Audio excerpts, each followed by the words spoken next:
last week talking about the work at the foundation, sharing some of the problems, and Warren Buffett had recommended I do that, being honest about what was going well, what wasn't, and making it kind of an annual thing.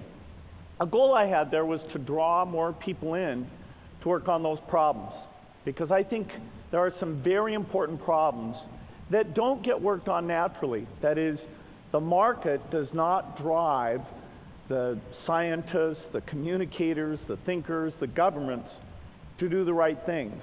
And only by paying attention to these things and having brilliant people who care and draw other people in can we make as much progress as we need to. So this morning I'm going to share two of these problems and talk about where they stand. But before I dive into those, I want to admit that I am an optimist. Any tough problem, I think it can be solved. And part of the reason I feel that way is looking at the past. Over the last century, average lifespan has more than doubled. Another statistic, perhaps my favorite, is to look at childhood deaths. As recently as 1960, 110 million children were born, and 20 million of those died before the age of 5. 5 years ago, 135 million children were born, so more, and less than 10 million of them died before the age of 5. So that's a factor of 2 reduction in the childhood death rate. It's a phenomenal thing. I mean, each one of those lives matters a lot. And the key reason we were able to do it was not only rising incomes, but also a few key breakthroughs, vaccines that were used more widely. For example, measles was 4 million of the deaths back as recently as 1990, and now is under 400,000. So we really can make changes. The next breakthrough is to cut that 10 million in half again. And I think that's doable in well under 20 years. Why?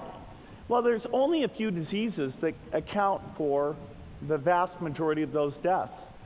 Diarrhea, pneumonia, and malaria. And so that brings us to the first problem that I'll raise this morning, which is how do we stop a disease, a deadly disease, that's spread by mosquitoes?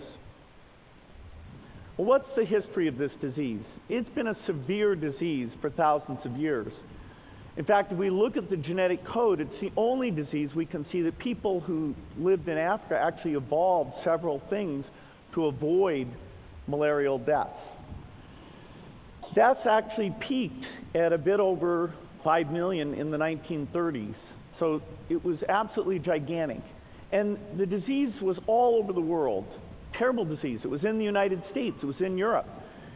People didn't know what caused it until the early 1900s when a British military man figured out that it was mosquitoes. So it was everywhere.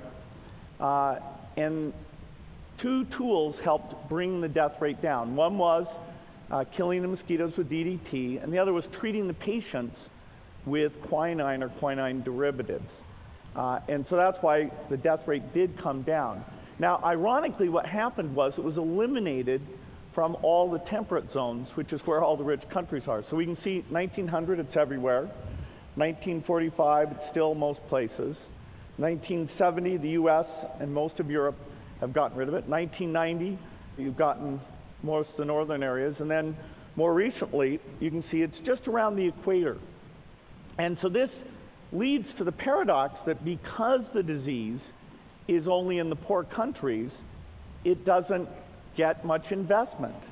For example, there's more money put into baldness drugs than are put into malaria. Now, baldness is a terrible thing. And rich men are afflicted. And so that's why that priority has been set. But malaria, even the million deaths a year caused by malaria, greatly understate its impact. Over 200 million people at any one time are suffering from it. It means that you can't get the economies in these areas going because it holds things back so much. Now, malaria is, of course, transmitted by mosquitoes. I brought some here so you could experience this. We'll let those roam around the auditorium a little bit. There. There's no reason only poor people should have the experience.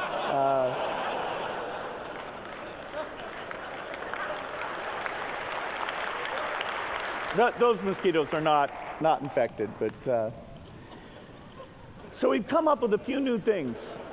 We've got bed nets, and bed nets are a great tool. What it means is the mother and child stay under the bed net at night, and so the mosquitoes that bite late at night can't get at them. And when you use indoor spraying with DDT and those nets, you can cut deaths by over 50%. And that's happened now in a number of countries. It's great to see. But we have to be careful because malaria, the parasite evolves and the mosquito evolves. So every tool that we've ever had in the past has eventually become ineffective. And so you end up with two choices. If you go into a country with the right tools in the right way and you do it vigorously, you can actually get a local eradication. And that's where we saw the malaria map shrinking.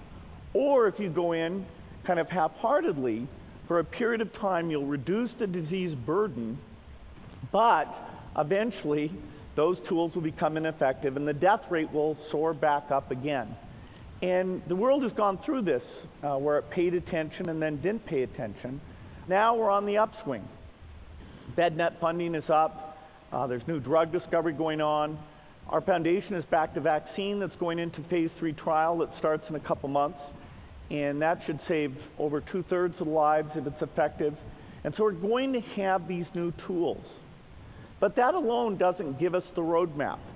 Because the roadmap to get rid of this disease involves many things. It involves communicators to keep the funding high, to keep the visibility high, to tell the success stories.